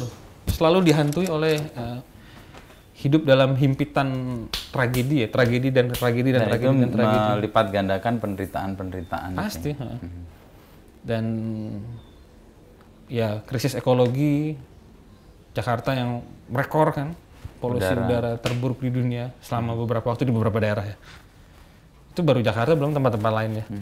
Terus terjadi desertifikasi kan di berbagai tempat, padang gurun yang semakin meluas ya. Ya gitulah, itu dunia semacam itu kalau orang tidak punya fondasi spiritual bisa gila. Dan memang banyak orang gila akhirnya. Dan orang gila gitu ada yang mampu bertahan tuh. Ya usahain lah pokoknya, ya mungkin berdoa atau mungkin pakai antidepresan, obat penenang atau obat tidur sebelum ambrol gitu loh. Nah, biasanya yang sudah mulai ambrol tuh pengalamannya kayak gua gitu ya, balik setir. Kayaknya gua harus belajar sesuatu deh. Ya makanya Zen, mindfulness, stoicism, yoga, qigong, tai chi, itu ramai karena kebutuhannya itu survival sekarang. Itu masuk kebutuhan pokok. Bukan sandang pangan papan, tapi juga how to manage your mind, bagaimana cara menata batin kita ya. Itu kebutuhan pokok sekarang. Karena banyak anak kena mental kan ya sekarang, istilah-istilah kayak gitu ya. Bentar-bentar nyebut juga punya depresi gitu, punya pengalaman yang buruk gitu ya. Variasinya banyak sekali, spektrumnya banyak. Depresi itu kan juga banyak ya. Ada yang mild, ada yang severe gitu kan. Spektrumnya gitu. Jadi kebutuhan spiritualitas itu menjadi kebutuhan pokok sekarang. Kalau gue lihat ya. Dan memang itu harus begitu. Harusnya dari dulu ya. Iya, karena itu akan menjadi pondasi untuk kita menghadapi dunia yang sepertinya makin tidak layak untuk ditinggali. Bahkan kalau gue mau balik ya, andai kata lo nggak punya rumah, lo makan susah, tapi lo punya spiritual yang kuat, it doesn't matter. Lo bisa sangat merdeka tinggal tidur di pinggir jalan, jauh lebih merdeka daripada yang mereka tinggal di rumah-rumah gedongan hasil korupsi ya. Yang kepikiran kapan gue ketangkap, kapan nih, ini gue nyolong duit taruh di mana. So ada teman gue di Surabaya kayak gitu. Jadi kakaknya tuh pejabat lah gitu. Dapat uang panas itu ditransfer ke dia gitu. Jadi rekening tiba-tiba 200 juta masuk. Kan dia deg-degan kalau ketangkap. Kena juga deh kan. Iya kan, ya, karena semuanya kena itu kan kalau ketangkap ya. Jadi hidup dalam ketakutan. Akhirnya dibikin tuh. Ini rekening haram, ini rekening halal. Yang halal bawa kasih makan anak gua. Ini gua beli Hermes, Gucci, gitu-gitu ya. Tapi kan tetap aja. Iya, gangguannya ada. Ada mobil polisi lah atau apapun, deg-degan gitu loh gitu. KPK kan bisa masuk kapanpun, deg-deg. Mendingan lo tidur di pinggir, gembel di pinggir jalan, tapi lo merdeka, lo bisa menata batin lo. Ya lo makan seadanya, secukupnya. Orang-orang kecil tuh gampang berbagi loh. Ya. Orang-orang yang mereka hidupnya susah, itu lebih gampang berbagi daripada mereka hidupnya tidak susah. Itu yang gue lihat, ada paradoks di situ ya. Lo misalnya, lo lapar, lo ke warteg, saya nggak punya uang, bisa nggak saya makan? Kasih, nggak mikir mereka. Coba lo ke restoran yang bintang-bintang itu. Diusir satpam. Ya, paradoks gitu ya. Jangan tiap hari lah pindah-pindah wartegnya lah gitu. Kasian Lo harus praktis juga. juga. Warteg ini nih, habis itu warteg sebelah sana gitu. Itu gue ngalamin sih, orang-orang yang sederhana, orang yang kecil tuh malah lebih mudah berbagi. Karena mungkin dia sense of belonging-nya rendah ya. Atau dia ngerasa, ya udahlah ini sama gitu ya. Iya. Jadi orang-orang yang kelekatannya pada materi juga tipis dan mereka juga cenderung lebih bahagia ya. Iya. Gue bukan mengglorifikasi kemiskinan ya, Iya, tapi iya. Ada fakta itu di lapangan itu yang harus diperhatikan. Bisa juga sih orang sukses, kaya dan bahagia itu juga bisa. Banyak, ya. Asal punya latihan yang tepat ya tentang batin dan pikirannya. Tadi lo ngomong soal kelekatan. Nah, kelekatan lo pada filsafat Jerman dan kemudian beralih ke Zen ini gimana bisa berpindah? Oh, akhirnya sesuai kebutuhan aja. Sesuai kebutuhan. Kalau waktu misalnya lagi ngomong korupsi ya gue pakai filsafat Jerman sambil ngutip Zen sedikit atau gue lagi mendalami tradisi Vedanta ya, Advaita Vedanta. Itu tradisi tua juga. Yang akarnya sebenarnya ke kitab Weda, tapi Weda tuh mungkin disalahpahami. Itu dianggap sebagai buku agama, itu bukan buku agama, itu buku ilmu pengetahuan. Veda itu pengetahuan artinya. Itu pengetahuan soal keseluruhan. Dan itu bukan, lo nggak harus percaya. Itu ilmu, lo bisa tes. Ya. Kayak kita belajar sejarah biologi, belajar fisika. Tapi fisika di zaman itu ya, dengan bahasa yang ada ceritanya. Pengetahuan ya, cara menyampaikan dengan cerita kan. Kalau sekarang kita nyebutnya energi, mereka nyebutnya dewa. Ya dewa itu energi, cuma waktu itu kan tidak ada kata energi. Akhirnya kayak energi listrik, energi gravitasi kan beda. Akhirnya dibikin dewa yang berbeda gitu. Untuk orang zaman itu masuk akal. Untuk orang zaman sekarang pakai konsep energi gitu. Dan itu sangat menarik juga. Dan yang terpenting adalah itu membawa pada pencerahan ya, pembebasan dari penderitaan. Dan kemudian lalu kita bisa bantu orang lain. Gitu. Dan gue pikir itu yang dibutuhkan sekarang. Karena gue beberapa kali ikut seminar filsafat dengan segala hormat pada para filsuf ya. Ini sangat tidak berguna. Mengasihkan secara teoritis, ya, secara pulang gue pusing ya. Dan itu yang dialami juga oleh banyak teman-teman bilang kan. Belajar filsafat bikin pusing. Berat, pusing, tapi insight juga nggak dapet gitu ya. Makanya kemudian gue bikin rumah filsafat tuh. Wah ini nih, untuk dunia yang sadar dan sekalian bernalar branding sehat. kan gitu ya. Sekalian kotor juga belum dicuci kan. Udah dipakai kemarin soalnya. Apa misi atau semangat lo untuk membangun ini? Jadi, mempertemukan itu. Ini dari 2007 nih gue udah bangun kan. Waktu itu gue mikir, gue belajar di STF tuh gue menyenangkan sekali. Wah, banyak dapat pencerahan kecil dari filsafat Yunani, filsafat Eropa, Jerman, terutama ya. Ya, Jerman. Tapi gue tahu, gue mungkin punya kelebihan lah, bisa memahami teks, bisa menulis, bisa berdiskusi ya. Tapi kan nggak semua orang gitu. Dan orang tuh butuh pencerahan itu di luar ini. Butuh ide-ide baru, ide-ide segar, terobosan untuk hidup mereka, untuk politik, untuk bisnis mereka gitu ya. Nah, gimana caranya menjembatani, memenuhi kebutuhan ini ya? Harus ada filsafat yang populer, gratis, dan bisa diakses oleh siapapun, kapanpun, dimanapun. Nah, waktu itu kan belum zaman tuh blogging tuh, baru awal tuh. Gue 2007 awal banget. Multiply gue waktu itu pakai multiply. Iya, gue awal juga pakai itu. Iya. Pasca Friendster, mau masuk Facebook tapi masih belum Facebook beneran itu. Ini gue pikir nih kayaknya masa depannya, soalnya kan gratis kan. Iya, iya. Orang baca gratis. Dan itu juga bisa, tulisannya bisa panjang gitu ya. Kayaknya orang bakal baca ini deh gitu. Nah, akhirnya gue bikin kanal itu, mungkin tuh kanal filsafat tertua di Indonesia itu. Konsisten ya dari 2007. Tapi sejalan dengan perubahan gue juga dari 2007 sampai 2014 tuh sangat argumen, ide, rasional, gagasan. Baru 2014 lo switch. Lebih masuk ke spiritual, pencerahan. Tapi sekali lagi tergantung kebutuhan sih. Kalau gue selang-seling biasanya. Misalnya minggu ini gue ngomong sesuatu yang politis, ya gue pakai perspektif filsafat kritis lah. Minggu depan gue agak spiritual. Jadi selang-seling. Ya, ya. Karena ternyata rumah filsafat itu ada dua masa juga. Ada masa spiritual dan masa filsafat kritis ya. Dan ini mereka seringkali tidak suka satu sama lain. Oke, makanya dikasih ruang masing-masing ya. Kayak kemarin tuh gue nulis soal agama pemerkosa. Wah, itu gue pakai filsafat kritis. Minggu depan gue akan ngomong sesuatu yang lebih spiritual. Karena yang buat yang spiritual ini terlalu dangkal gitu ya. Tapi buat memikir kritis, ya ini yang kita butuhkan. Apalagi semenjak ada kasus pemerkosaan di pesantren kemarin itu ya. Dan itu ternyata pemerkosaan itu fenomena lama di dalam agama. Di Katolik juga terjadi itu kan. Di Eropa, di sini juga terjadi, cuma berhasil di tanggulangi dengan diam-diam. Tidak meledak gitu ya. Public relation-nya bagus lah. Jadi ya itu, selang-seling sekarang. Dan harapan lo ini jadi rumah untuk pertemuan gagasan, tapi juga spiritual. Visi gue sih sebenarnya rumah filsafat ini bisa jadi alat untuk ini membangun dunia yang sadar dan bernalar sehat. Ya. Sadar ini kan dari Zen, bernalar sehat ini dari filsafat. Titik temu timur dan barat deh. Iya, ada beberapa teman sih yang juga nyumbang tulisan. Waktu itu sempat mau organisir kelas rumah filsafat. Cuma pusingnya organisir ya. Kayak gue nggak bakat deh. Udah gue nih. Kalau memberontak pada organisasi, mau bikin organisasi. Nggak bisa, makanya akhirnya gue bikin fluid aja lah. Tadinya kan mau dibikin kelas resmi tuh ya, dengan ketua bendahara, lalu pelaksana harian, lalu ada yang dibuka, ada yang bikin retreat Zen, ada yang bikin kelas filsafat. Gue capek ya. Enggak, gue numpang forum lah. Akhirnya pihak lain yang pihak lain bikin forum, gue numpang aja gitu. Jadi ini tetap fluid aja gitu. Akhirnya visi ke sana sekarang, jadi lebih santai. Karena orang-orang yang di rumah filsafat kan juga mereka sibuk ke tempat lain juga. Kalau gue tarik ke sini kan, mereka mau, cuma nggak fair juga buat mereka. Dan gue juga nggak bisa gaji kan gitu ya.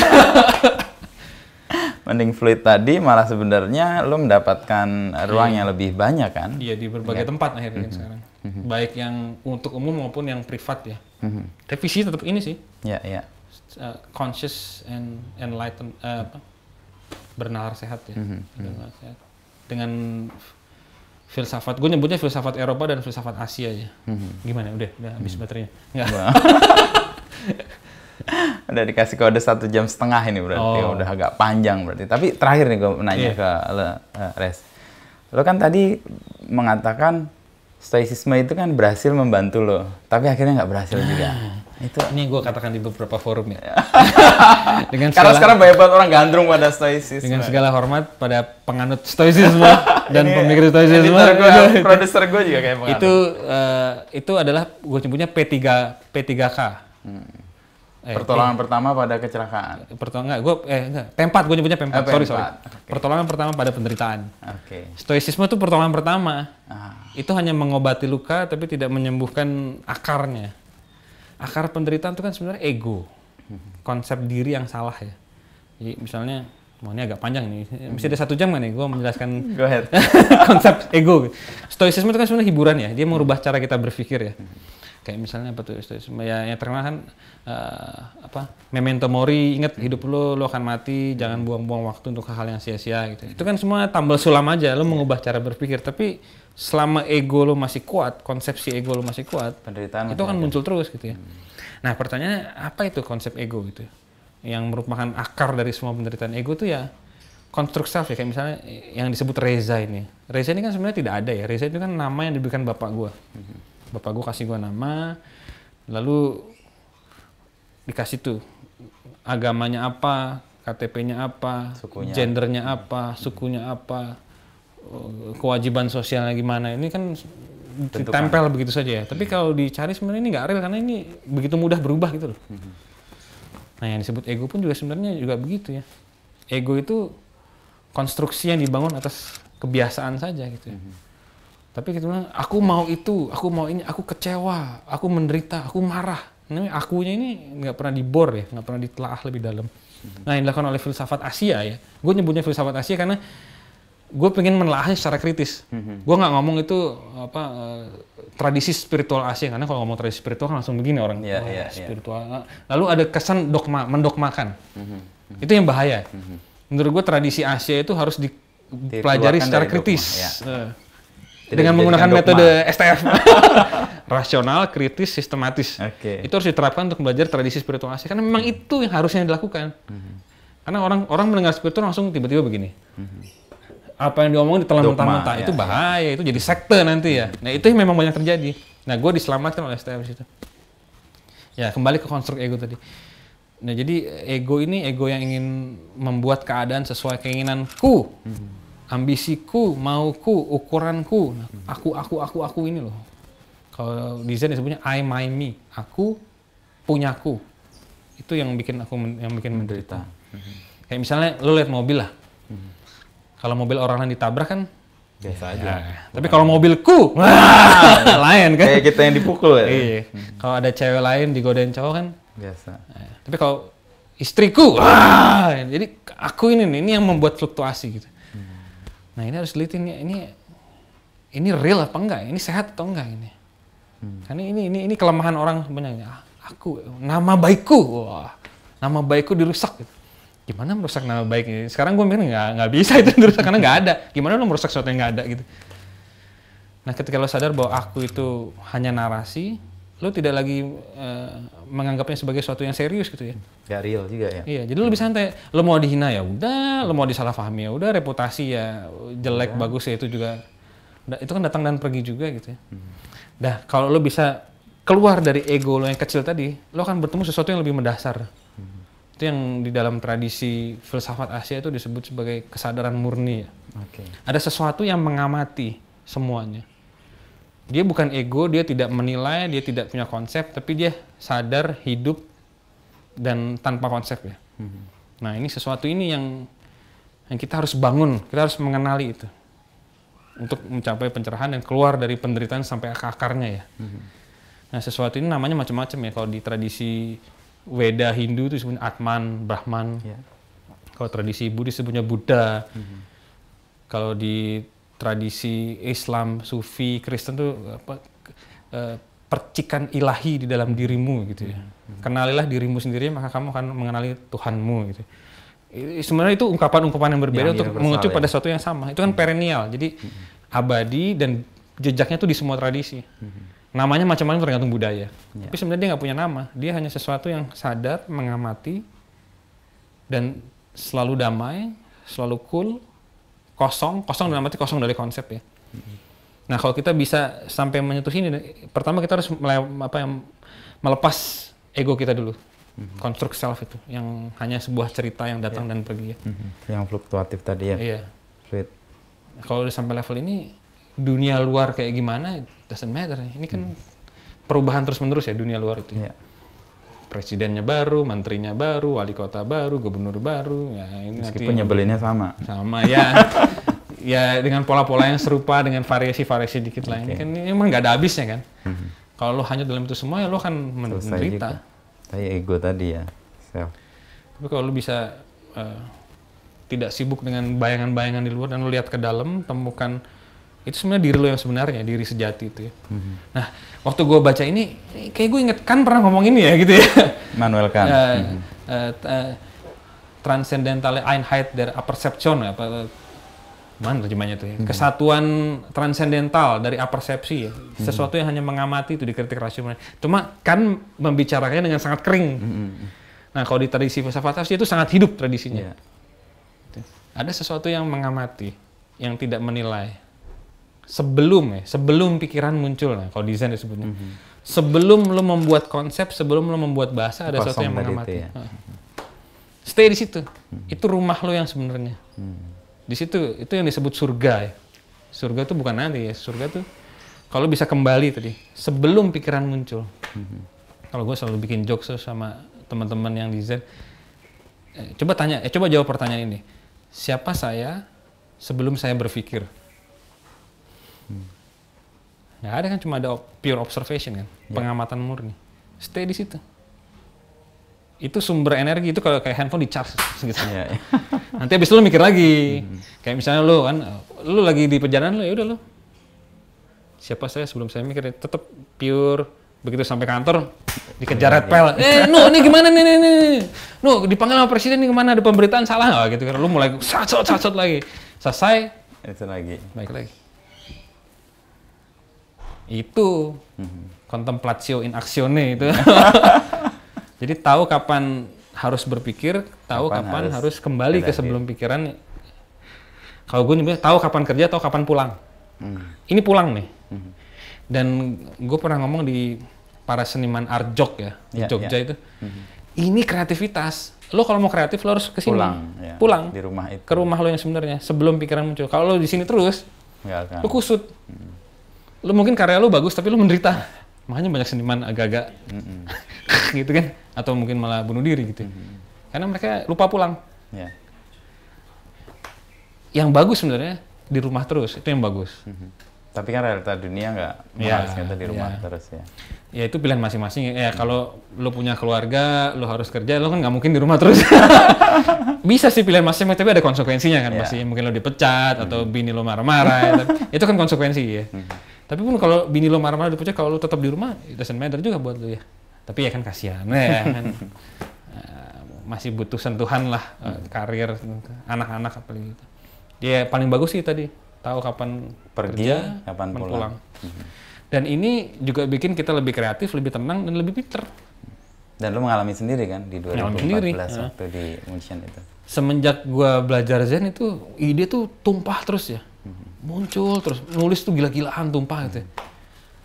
Tahun ini aja buku udah 2 terbit. Ini mau terbit lagi 1 dari Canisius. Nanti mau terbit lagi 4 mungkin terbit. 1 tahun 4. Ini gue kebanyakan nggak sih? Tapi ya bodo amat lah. Ada yang baca bagus, nggak ada yang baca ya udahlah. Gue kumpulin di situ lah. Kan gue nggak punya anak kan. Anak gue buku-buku gue aja kayak Pram gitu kan. Pembenaran aja gitu lah. Tapi jangan lupa kembali ke rumah tadi. Rumah kesadaran, gitu, spiritual banget ngomongnya. Tapi emang itu rumah ya. Karena non konseptual, tidak ada konsep, tidak ada dualisme. Aku, kamu, mereka, dia, nggak ada. Satu. Kosong tapi sadar dulunya. Empty but aware. Itu surga sebenarnya. Dan konon menurut penelitian para pemikir-pemikir Tibetan ya, ketika kita mati nih, badan kan hancur. Kalau kita stay di situ, stay di rumah nih, pas mati nih, pas menjelang antara hidup terus mati, itu kan momen gitu ya. Kita stay di rumah, itu kita terbebaskan. Kita tidak ke neraka, kita tidak ke surga. Kita lepas dari keduanya. Moksa kalau orang Hindu bilang, kalau orang Buddhis parinibbana gitu. Jadi terlepas dari dualisme neraka dan surga. Kalau agama monoteis kan ajarannya ke surga, tapi surga itu juga penderitaan. Karena itu akan berakhir juga gitu ya. Itu tidak abadi, surga itu tidak abadi gitu ya. Neraka apalagi ya. Gitu. Nah, nanti buktiin lah. Latihan terus di rumah, nanti pas mati lihat nih. Oh, gue tetap nanti kalau ini gue datang deh, lu ternyata bener. Lu mesti ajarin gitu, lu kabur lagi nanti kan. Tapi sebenarnya nggak ada buruknya ya, bahwa orang dapat pengalaman P4 tadi ya, pertolongan pertama pada penderitaan. Akhirnya orang mencari yang lebih dalam lagi. Nah, akhirnya teori gue gitu ya. Stoa itu adalah pintu gerbang untuk menemukan esensi. Untuk keluar dari penderitaan. P4, tapi kan lo nggak bisa P4 terus. Lo harus masuk ke yang lebih dalam kan. Harus ada transformasi. Perubahan mendasar di dalam batin. Kalau enggak, ya tambal sulam aja. Oh, nanti stres lagi. Oh, baca lagi Stoa senang. Nanti stres lagi ya Stoa. Jadi gini-gini aja terus. Dan itu kan samsara. Samsara itu sesuatu yang terus berulang. Dan terus berulang tuh artinya gini. Bukan sesuatu yang jelek ya. Misalnya lo makan bakmi, enak kan? Iya, bentar lagi nih teman-teman. Terus lo makan bakmi lagi gitu kan. Terus lo makan lagi kan. Setelah keempat lo muak kan sama bakmi kan. Jadi sesuatu yang berulang itu melahirkan penderitaan. Makanya Stoa mungkin sebagai jalan awal, tapi kalau mau keluar sungguh dari terbebaskan dari penderitaan PKK harus masuk ke dalam. Dan itu ada latihannya. Tadi pertama kan teorinya, lalu ada lakunya. Itu enaknya Zen, filsafat Asia ya, ada praktisnya. Lo duduk, lo ngatur nafas, pranayama, yoga, dikit-dikit. Nyakitin badan biar ngerasa bahwa badan ini pernah punya kehendak gitu kan. Terus ada apa meditasi gitu ya. Ada mindful walking. Jadi banyak metodenya yang sangat lu bisa terapin. Lo di bus lo bisa, di kereta gitu namanya nafas. Lo bisa kan itu. Bisa banget, malah enak malah. Gue tiap hari melatihnya dengan bangun tidur. Tidur di kasur kan. Gue selalu sadar, ini gue nginjek lantai dingin kan, kaki kanan apa kaki kiri. Itu simple itu aja. Oh, gue hari ini sadar, atau hari ini gue di momen itulah gitu. Nggak cemas nanti mau ngerjain apa atau punya trauma apa di masa lalu. Tapi itu pengalaman harian gitu. Misalnya kalau cemas datang ya sudah cemas. Terima. Iya, ya saya sedang cemas, jangan dilawan, diamati aja. Jadi sesuatu kalau diamati dengan kuat dia menghilang, itu paradoks ya. Kayak kegelapan itu dinyalain lilin dia akan pecah. Gitu. Iya. Gue udah kelamaan ya? Udah. Sorry. Paradoks ini yang membuat kita nggak kelar-kelar.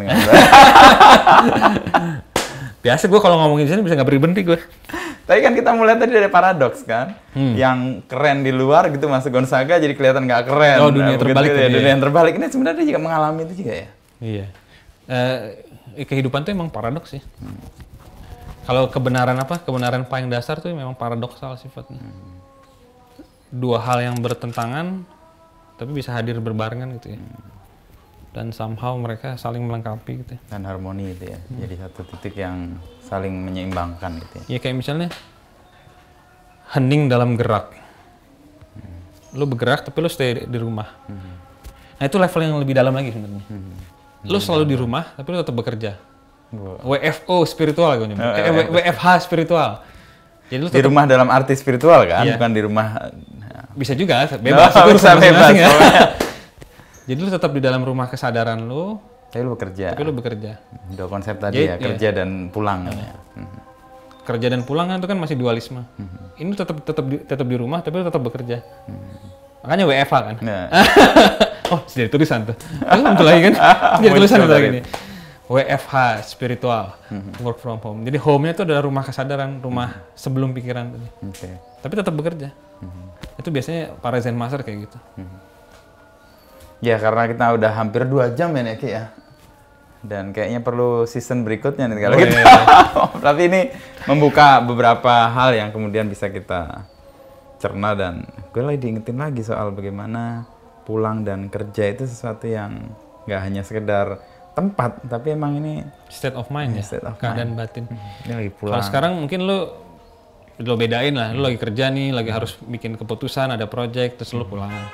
Tapi nanti pelan-pelan ini jadi satu ya. Lo WFH. Jadi tulisan tuh. Pasti siap, ya. Master apa? Master yang berangkat depresi. Dari penderitaan. Tapi semua karya-karya hebat muncul dari penderitaan atau temuan-temuan Pak Franky bilang gitu. Keren dari penderitaan. Jadi waktu gue nerbitin buku Zen gue kan dia baca pengantarnya kan. This is echte filosof, filsafat sungguhan gitu ya. Filsafat yang lahir dari darah ya.